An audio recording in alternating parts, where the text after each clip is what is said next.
आज हम बात कर रहे हैं पतले दस्त या फिर इसे अतिसार या फिर डायरिया कहते हैं, उसके बारे में चर्चा कर रहे हैं। देखो, इस रोग में मुख्यतः क्या रहता है, पहले दस्त होते हैं। जो पाखाना है वो बंद के नहीं आता है। रोगी को एक या एक से अधिक बार क्या करता है, बार बार मल त्याग के लिए जाना पड़ता है। पेट में खलबलाहट होती है या फिर गुड़गुड़ाहट की आवाज़ के साथ दस्त होते हैं। दस्त में पानी अधिक होता है और मल कम होता है। कभी कभी उसमें गठीला मल भी गिरता है या उसमें अपक्व आहार द्रव्य होते हैं, वो भी गिर जाते हैं। इन सारे लक्षणों के अलावा बात करें कि तो अतिसार में एक विशिष्ट लक्षण ये भी रहता है कि अपान वायु निकलने के समय उसके साथ मल भी बाहर आ जाता है। हम रोग के प्रमुख कारणों के बारे में चर्चा करें तो प्रमुख कारण ये हैं कि अपच हो या अजीर्ण हो। इस प्रकार के रोगों का ये रोग क्या रहता है, प्रमुख कारण रहते हैं इसके। आंतों में आकुंचन या फिर प्रसरण क्रिया रहती है, जिसे हम लोग नॉर्मली इंग्लिश में जानते हैं पेरिस्टाल्सिस मोमेंट। इस टाइम पे पेरिस्टाल्सिस मोमेंट ज़्यादा बढ़ जाती है और तब सही से पाचन नहीं हो पाता है। ठीक है, इतना तो हम समझ गए। हमने जाना कि रोगी को क्या रहता है, बार बार पतले दस्त होते हैं, पाखाना बंद के नहीं आता है। रोगी को एक से अधिक बार मल त्याग के लिए जाना पड़ता है। पेट में खलबलाहट और गुड़गुड़ाहट के साथ साथ उसे मल त्याग करना पड़ता है। ठीक है, दस्त दस्त होते हैं। आंतों में सूजन आने से क्या रहता है, सूजन आने से भी अपना काम ठीक से नहीं कर पाती हैं। इस कारण से भी दस्त वगैरह होते हैं। कोई भी ऐसा खाना खा लिया जो अखाद्य पदार्थ है, जिसे हम खाना नहीं चाहिए, इस तरह के आहार को खाने से भी क्या रहता है, इस प्रकार की समस्या हो जाती है।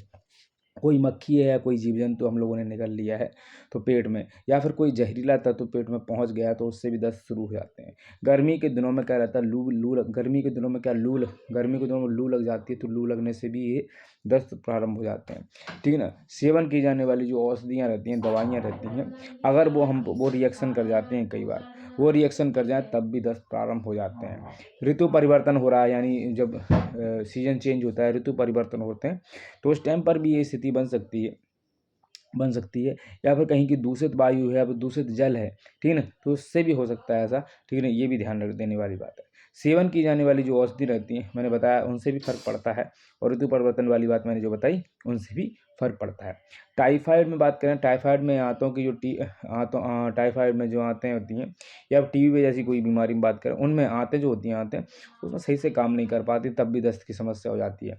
कभी कभी क्या रहता है, हम जैसे पहाड़ी प्रदेशों में जाते हैं, किसी नई जगह घूमने जाते हैं, तो पहाड़ी प्रदेशों में जब घूमने वगैरह जाते हैं तो वहाँ पर भी क्या रहता है, वहाँ पर भी हम लोगों को ये सब समस्या हो जाती है, दस्त लगने लग जाते हैं।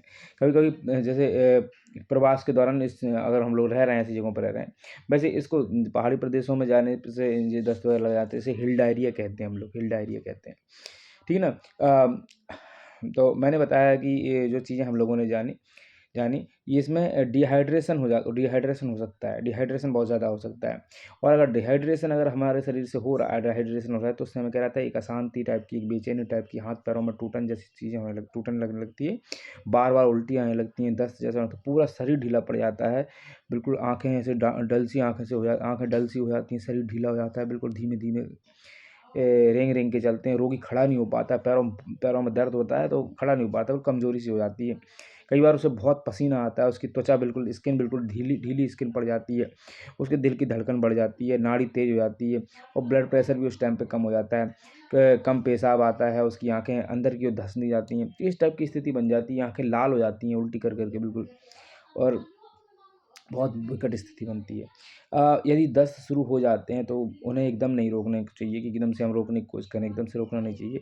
जैसे दस्त अगर अपच के कारण हुए तब नहीं करना चाहिए। अपच वगैरह हुआ है तब तो जल्दी मत रोको अगर तुम्हें पता है तो। ठीक है, उनसे पाचन तंत्र और शरीर की शुद्धि हो जाती है, इसलिए ठीक है ना। दस्त होने पर क्या होता है, रोकने वाली जो औषधियाँ लेने के बजाय हमें क्या, पाचन को ठीक करने वाली औषधियाँ लेनी चाहिए, ताकि जो अवशिष्ट आहार है वो पच जाए और दस्त बंद कर आने लगे। सीधी सीधी बात ही है। पर इसका मतलब ये भी नहीं है कि अब जैसे मान लो दस्त को रोके ही नहीं क्या दस्त को, नहीं, ऐसा नहीं करना है कि दस्त को रोके ही नहीं।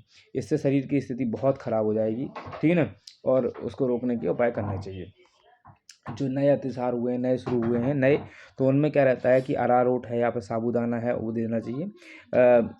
अरारोट साबूदाना वगैरह देना चाहिए। या फिर हम बात करें कि जो संतरे का रस है, अनारदाने का रस है, ये सब दे सकते हैं, बढ़िया है। हाँ, दूध नहीं देना चाहिए, जैसे दूध ऐसे वक़्त में दूध बिल्कुल नहीं देना चाहिए। पुराने पुराने अतिसार है, मतलब पुराना हो गया दस्त है ना, टाइम हो गया, तो उसमें चावलों का, जो चावलों की भात होती है वो दे सकते हैं, मसूर की दाल का रस दे सकते हैं, या फिर मसूर की दाल का रस दे सकते हैं, या फिर साबूदाना दे दो, साबूदाना मैंने बताया, या कोई भी हल्का आहार दे दो, तो ये हल्के आहार होते हैं। साबूदाने वाली बात ध्यान रखें, है ना, साबूदाने वाली ध्यान रखें। तो अब अगर हम लोग चिकित्सा करना चाहते हैं, अपने अपने तौर पे, अपने लेवल पे चिकित्सा करना चाहते हैं, तो हम ये कर सकते हैं कि गरम-गरम पानी में कपड़ा भिगोकर गरम पानी में कपड़ा भिगोकर अच्छी तरह से निचोड़ कर शरीर को पोंछें, उसके शरीर को पोंछना चाहिए, शरीर को पोंछें, ठीक है ना? पेट हमेशा गर्म कपड़े से ढकवा कर रखें, ठीक है? गर्म कपड़े से ढकवा कर रखें। सुबह-शाम टहलने की भी ज़रूरत है, टहलने के निर्देश दें कि सुबह-शाम टहलो। जैसे सड़ांश वाले, जैसे रहता है अतिसार में, आलू होता है, आलू, शकरकंदी, ऐसे टाइप के जो कार्बोहाइड्रेट वाली चीज़ें हैं, आलू और शकरकंदी चीज़ें हैं, वो नहीं खानी चाहिए और खाने नहीं देनी चाहिए, सीधी-सी बात है। और जो रोगी होता है उसको शोक, भय, चिंता आदि जो मानसिक विकारों से दूर रखना चाहिए हमेशा हम लोगों को। उसके पास बैठना चाहिए रोगी को, सीधी-सीधी बात है। कोई रोगी है तो उसके पास बैठें, ठीक है ना? उस टाइम पे वो मेंटली थोड़ा-सा टूट जाता है, ब्रेकडाउन हो जाता है ना? इतना ध्यान रखना चाहिए। दस्त लगने पर खाना बंद कर देना चाहिए, थोड़ा-सा खाना बंद कर देना चाहिए, उस टाइम ज़्यादा नहीं खाना चाहिए खाना। पाचन तंत्र पर किसी प्रकार का बोझ मत डालो, अभी वैसे ही पाचन तंत्र खराब है और उस पे हम बोझ डाल रहे हैं, ऐसा नहीं करना चाहिए हम लोगों को। जब तक हम लोगों को दस्त बंद ना हो जाए, तब तक सही भूख नहीं लगने लगी हमें, तब तक आहार लेना बंद कर देना चाहिए। यदि रोगी को प्यास लगी है, कमज़ोरी प्रतीत हो रही है, कुछ खाने को उसका जी चाह रहा है, तो पानी में क्या करो, पानी में शहद मिलाकर उसे देना चाहिए, इससे उसे पोषण तो मिलेगा, ऐसा कर लेना चाहिए। नमक मिला हुआ पानी देने से वह रोगी को डिहाइड्रेशन से बचाएगा, तो वो भी दे सकते हैं हम लोग। नींबू और ग्लूकोज़ वाला पानी भी दिया जा सकता है, नींबू और ग्लूकोज़ वाला भी पानी दिया जा सकता है, नींबू पानी की बात कर रहे हैं हम लोग, ठीक है, इस तरीके से दिया जा सकता है। यदि भूख लग रही है या कुछ खाने को ही मन करे, तो फिर जो जो छौंके हुए जो मुरमुरे होते हैं, मुरमुरे या लाई लाई आती है ना, लाई खाई जा सकती है, ठीक है ना? तो दूध में आधा पानी डालकर, दूध ले लिया, तो दूध में आधा पानी डाला, ठीक है ना? और उसमें अदरक या सौंठ या कम शक्कर, ठीक है ना? तो इनका काढ़ा बनाया सकते हैं हम लोग, काढ़ा बना के, सीधी सीधी बात है, काढ़ा बनाने को कह रहा हूँ मैं। थोड़ा सा दूध लिए, बिल्कुल थोड़ा दूध, ज़्यादा पानी, आधा पानी, मतलब आधा पानी ले लिया, जितना दूध है उसका आधा पानी ले लिया मैंने। तो हाँ, दूध थोड़ा कम ही रखना है, और आधा पानी डाल दिया, और उसमें क्या कर दिया, अदरक डाल दी, सौंठ डाल दी, और कम शक्कर, ठीक है ना? तो इससे हम लोग काढ़ा बना सकते हैं। और और फिर भी अगर रोटी खाने का मन कर रहा है, तो बहुत पतली रोटी, एक आध पतली सी रोटी, बिल्कुल पतली रोटी खिलाई जा सकती है। दस्त बंद हो जाने पर क्या करना चाहिए, थोड़े दिनों तक तो केवल हल्का आहार ही खाना चाहिए, बंद भी हो जाए आहार, ताकि फिर से दस्त ना शुरू हो जाए, संभावना ना रहे। रोगी को भूख या प्यास लगने पर भूख प्यास लगी, तो अगर ये अपना गर्मियों का मौसम है, उस टाइम पर छाछ या मट्ठा दो उसे, छाछ या मट्ठा होता है ना, मट्ठा, तो वो देना चाहिए। छाछ में थोड़ा सा शुद्ध सेंधा नमक डाल दो, पिसा धनिया जीरा मिलाकर अच्छा दे रहता है, ठीक है ना? तो दस्त के रोगी को 3 से 5 ग्राम हम लोग क्या करते हैं, 3 से 5 ग्राम सौंठ का चूर्ण या छाछ या पानी के साथ दिन में 2 से 3 बार देने से फ़ायदा मिल जाता है, हम, ठीक है ना? सीधी-सीधी बात है, सौंठ का चूर्ण अगर हम पानी के साथ दे रहे हैं उसे, तो उसे देते रहो सौंठ का चूर्ण, ठीक है ना? और पानी के साथ देते रहो, तो उससे थोड़ा-सा फ़ायदा तो मिलता है।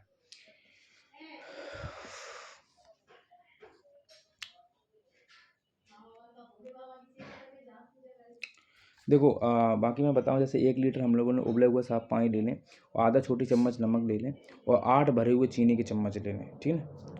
मतलब हमने आधा छोटी चम्मच नमक लिया है और 8 भरे हुए चीनी के चम्मच लिए हैं।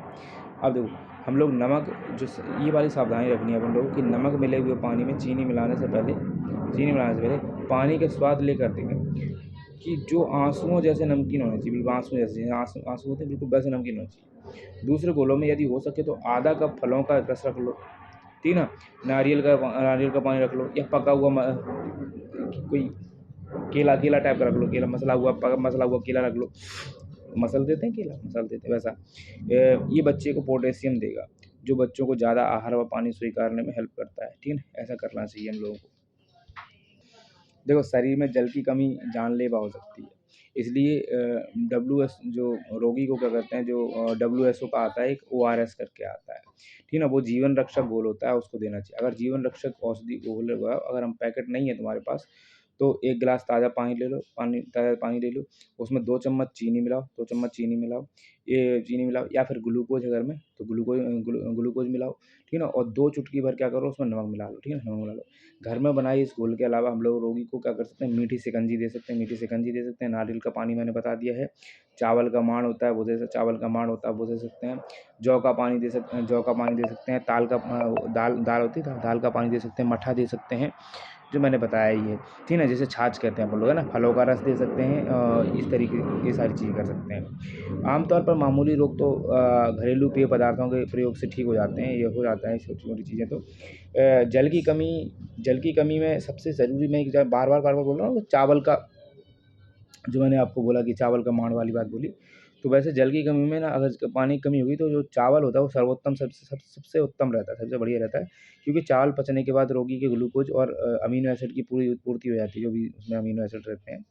अ, चावल का जीवन रक्षक घोल बनाना मैं बताता हूँ, थोड़ा-सा आइडिया देता हूँ आपको, ठीक है ना? बाकी आप मुझे अलग से वीडियो बनाने को कहेंगे तो उस पर मैं वीडियो बनाऊँगा। जैसे आप चावल का जीवन रक्षक घोल ORS बना सकते हैं। पके चावल या चावल का पका हुआ जो पका पाउडर है वो 30 ग्राम ले लो, नमक ले लो, आधा छोटा चम्मच ले लो, पोटेशियम 100 से 200 मिलीलीटर, और उबला पानी ले लो अपना 100 मिलीलीटर तक। तो 1 लीटर उबला साफ पानी डालो, ठीक है ना? 2 चम्मच शहद या चीनी डालो उसमें, और शहद ज़्यादा लाभकारी रहती है वाली बात मैं आपको बता दूँ तो। फिर उसमें 1/4 चम्मच अपना नमक डालना है, और 1/4 चम्मच अपना 1/4 चम्मच अपन क्या करेंगे, खाने का सोडा डालेंगे, और यदि सोडा ना हो तो 1/4 चम्मच हम लोग क्या कर सकते हैं, नमक भी डाल सकते हैं, नमक ही डाल लो, फिर तो नमक डाल लो। यदि उपलब्ध हो तो क्या करना चाहिए, पेय में आधा कप संतरे का रस डाल लो, या फिर नींबू का रस भी मिला सकते हैं, ये वाली बात समझना चाहिए। इसको बनाने हम लोगों ने बनाना कैसे, इन सबको घोल कर क्या करना, 2 साफ़ बोतलों में भरकर रख लेना चाहिए, और रोगी को जब भी ज़रूरत पड़े उस टाइम पर थोड़ा-थोड़ा करके पिलाना चाहिए, इस तरीके से करना चाहिए। ये घोल रोगी को जो टॉयलेट करता है वो, यानी मूत्र त्याग के अनुसार देना चाहिए। जब रोगी को खुलकर पेशाब ना आ जाए, तब तक इस घोल को अच्छी तरह देना चाहिए, जब तक उसको आना जाए, ठीक है ना? 1 लीटर साफ पानी में हम क्या कर सकते हैं, आधा चाय का चम्मच भर नमक डाल लो, आधा चाय का चम्मच, जो चाय वाली चम्मच होती है उसके आधा भर नमक डाल लो, और 8 खूब भरे हुए चाय के चम्मच आहार पाउडर मिला लो, उसमें जो होते हैं चाय के चम्मच वाली चम्मच होती हैं, उनमें जो आहार पाउडर आता है, ठीक है ना, तो उनको डाल दो, या तो 2 मुट्ठी में भर के डाल दो, ऐसा करके डाल सकते हैं। तो ये रहता है। ये जो जीवन रक्षक घोल हैं, डिहाइड्रेशन की स्थिति में प्राण रक्षा कर सकते हैं, साथ ही डायरिया की प्रारंभिक स्थिति में देते रहने से जो वाटर की कमी है, यानी जलीयांश की कमी है, वो नहीं होने देते हैं। इस हेतु क्या रहता है, फेयरडील कॉर्पोरेशन का इलेक्ट्रोड आता है, ठीक है ना, इलेक्ट्रोल आता है, इलेक्ट्रोल कहते हैं, इलेक्ट्रोल पाउडर कहते हैं, इलेक्ट्रोल फोर्ट करके बोलते हैं, इलेक्ट्रोल फोर्ट पाउडर, जो मार्केट में आसानी से मिल जाता है। इसे उबाले हुए जल को क्या करना चाहिए, हमें ठंडा करके मिलाकर आधा घंटे पर रोगी को देते रहना चाहिए।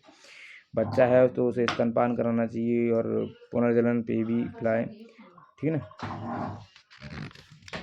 तो इस तरीके से हम लोग कर सकते हैं। बाकी अगर दवाइयों की बात करें तो दवाइयाँ भी काफ़ी दवाइयाँ रहती हैं इसमें, ठीक है ना। एमीवेब जो महर्षि की आती है, एमिजोली अक्षय की आती है, तो बहुत सारी दवाइयाँ, ये तो मैंने नॉर्मल जो चर्चा की है। अगर इनके बारे में भी चर्चा आपको करनी है तो जानना है तो मैं मुझे कमेंट सेक्शन में बताएं, मैं अगले वीडियो बनाऊँगा। डायरिया में मेन चीज़ जो मैंने बात की, इतनी सारी चीज़ों में, डायरिया में डिहाइड्रेशन का बहुत ध्यान रखना चाहिए कि डिहाइड्रेशन ना हो जाए। डायरिया में डिहाइड्रेशन को ठीक करना ही रोगी का मुख्य चिकित्सा रहती है।